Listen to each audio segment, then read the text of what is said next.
વિસાવદર વિધાનસભાની પેટા ચૂંટણીના પરિણામો આવી ચૂક્યા છે। ગોપાલ ઇટાલિયા જંગી લીડથી આગળ વધી રહ્યા છે। તે સાથે આપણી સાથે ચૈતર વસાવા ઉપસ્થિત છે। ચૈતરભાઈ, શું કહેશો?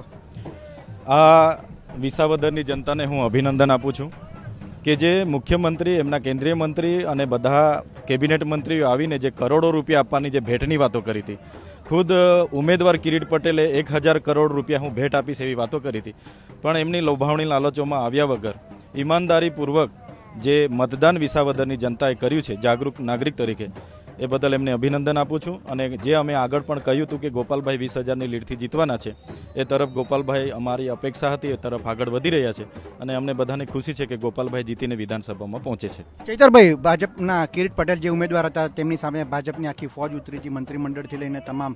જે ભાજપ એક પ્રકારનું નેરેટિવ સેટ કરતું હતું કે ગોપાલભાઈ તો બહારથી આવેલા ઉમેદવાર છે, હું કિરીટ પટેલ છું, સ્થાનિક છું, ખેડૂતોને એટલા કામ કરેલા છે, તો એના વિશે તમે શું કહેશો? ભારતીય જનતા પાર્ટીની જે નીતિ છે યુઝ એન્ડ થ્રો, તમે જોયું હશે ગુજરાતના કેટલા સારા સારા નેતાઓને એ તોડીને લઈ જાય છે અને એનો ઉપયોગ કરીને એને ફેંકી દે છે। અહીંયા જાહેર હર્ષદભાઈ રીબડિયા હોય, ભૂપત ભૈયાણી હોય, જવાહર ચાવડા, એવા તો કેટલા ગુજરાતના નેતા છે, એમને સબક શીખવવા માટે વિસાવદરની જનતાએ આ મતદાન કર્યું છે। બીજું કે કિરીટભાઈનું જ્યારે નામ કોઈ ગામમાં કોઈ લેતું હતું તો એક ગુંડાગીરીની વાતો આવતી હતી, ભ્રષ્ટાચારીની નામ હતું, અને જે એમણે કૌભાંડો કર્યા છે, ભૂમાફિયાઓ જેવા કામો કર્યા છે, એની સામેનું આ જનતાનું મતદાન છે, આ જનતાનો વિજય છે અને અભિનંદન આપું છું વિસાવદરની જનતાને। આ જ પ્રકારે જો ગુજરાતની જનતા જાગી જાય તો ચોક્કસ ગુજરાતમાં આવનારા દિવસોમાં પરિવર્તન આવશે। વિસાવદરના મતદારોને આપ શું કહેશો અને ગોપાલભાઈ વિધાનસભામાં હવે કઈ રીતની કામગીરી કરશે? વિસાવદરની જનતાને હું અભિનંદન આપું છું। માત્ર આ જીત વિસાવદરની નથી, જૂનાગઢની નથી, પણ સમગ્ર ગુજરાત અને દેશની જીત છે। અને ગુજરાતમાં પરિવર્તન લાવવા માટે જે પણ લોકો ઈચ્છે છે, સારા લોકો છે, એ લોકોને પણ હું આપના માધ્યમથી અપીલ કરું છું કે એક પરિવર્તન લાવવા માટે આવો, બધા સાથે મળીએ। જે પણ લોકોની સેવા કરવા રાજકીય રીતે આવવા માગે છે, તમામ લોકો આવનારા ભવિષ્યમાં આવો, તાલુકા જિલ્લામાં લડો, વિધાનસભા લડો અને આવનારા ભવિષ્યમાં બધા સાથે મળીને પરિવર્તન લાવીએ, એ આપણા માધ્યમથી કહીએ છીએ। ફરીવાર વિસાવદરની જનતા ક્રાંતિકારી જનતા છે, એમને અભિનંદન આપું છું। અને ગોપાલભાઈ અહીંયા આવવાથી માત્ર વિસાવદર, જૂનાગઢ જ નહીં, સમગ્ર ગુજરાતનો અવાજ બનશે। અહીંના નાનામાં નાના પ્રશ્નોથી લઈને એમની ચાહે જમીન માપણીના પ્રશ્નો હોય, રોડ રસ્તાના હોય, પીવાના પાણી, સિંચાઈના પ્રશ્નો હોય, તમામ બાબતોને લઈને અમે વિધાનસભામાં ગોપાલભાઈ સાથે અવાજ બનીશું। ચૈતરભાઈ, એક વિસાવદરની જનતાને મેસેજ આપવા માંગો છો તો? અને કોંગ્રેસના ઉમેદવારની વાત કરીએ તો કોંગ્રેસે નીતિન રાણપરિયાને મેદાને ઉતાર્યા હતા। અગાઉ એવી વાત ચાલતી હતી કે કોંગ્રેસ અને આમ આદમી પાર્ટી વચ્ચે ગઠબંધન થાય, પરંતુ એવું કંઈ ઘર્ષણના વચ્ચે સમાચાર હતા, પછી ઘર્ષણ થયું નહીં અને કોંગ્રેસે ઉમેદવાર ઊભા રાખ્યા હતા, તો કોંગ્રેસને આપ શું કહેવા માગશો? મેં આ વિધાનસભામાં 12 દિવસ કેમ્પેન કર્યું, એ દરમિયાન પહેલીવાર મારો અનુભવ એવો રહ્યો કે ભારતીય જનતા પાર્ટી એવું કહેતી હતી કે ભાઈ કોંગ્રેસને દઈ દેજો પણ આમ આદમીને નહીં દેતા। તો વિચાર કરો એ લોકોનું કેવું ટ્યુનિંગ હશે।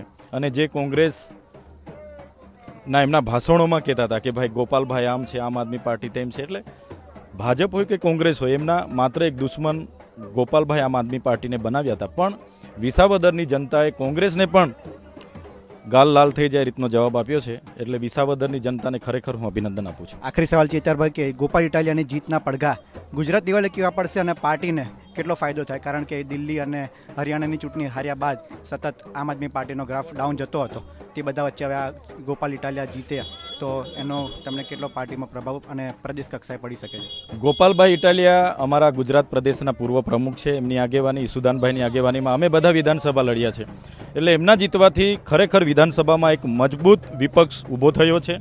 સાથે સાથે પૂરા ગુજરાતમાં અમે સાથે રહીને લોકોના જે પણ પ્રશ્નો, જે પણ વર્ગના પ્રશ્નો હશે, તમામ પ્રશ્નો ઉઠાવીશું અને આવનારા દિવસોમાં એક પરિવર્તન માટે અમે પ્રયાસો કરીશું।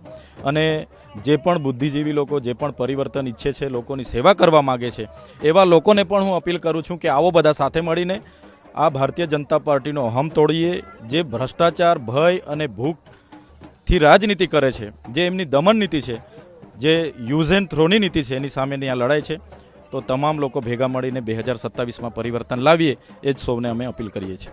આ ચૈતરભાઈ હતા જેઓ કહી રહ્યા છે કે ગોપાલ ઇટાલિયાની જીતના પડઘા હવે વિધાનસભામાં પડશે અને આમ આદમી પાર્ટી એક મજબૂત વિપક્ષ તરીકે ઉભરશે અને આવનાર સમયમાં ગોપાલ ઇટાલિયા વિધાનસભામાં અહીંના ખેડૂતોના સ્થાનિકોના વિવિધ પ્રશ્નો ઉપાડશે અને જનતાનો એક મજબૂત અવાજ ગોપાલ ઇટાલિયા બનશે અને ભવિષ્યમાં આનો ફાયદો આમ આદમી પાર્ટીને પણ થઈ શકે છે. હાલ આ ચૈતરભાઈ પણ વિવિધ નેતાઓ વારાફરતી આવી રહ્યા છે ગોપાલભાઈની જીતની ઉજવણી કરવા માટે અને તેઓ આમ આદમી પાર્ટીમાં અત્યારે ખુશીનો માહોલ જોવા મળી રહ્યો છે. આવા જ વિડીયો માટે આપ ગુજરાત તક સાથે જોડાયેલા રહો અને પડે પડની અપડેટ વિસાવદરના પડે પડની અપડેટ માટે આપ ગુજરાત તક જોતા રહો. ધન્યવાદ.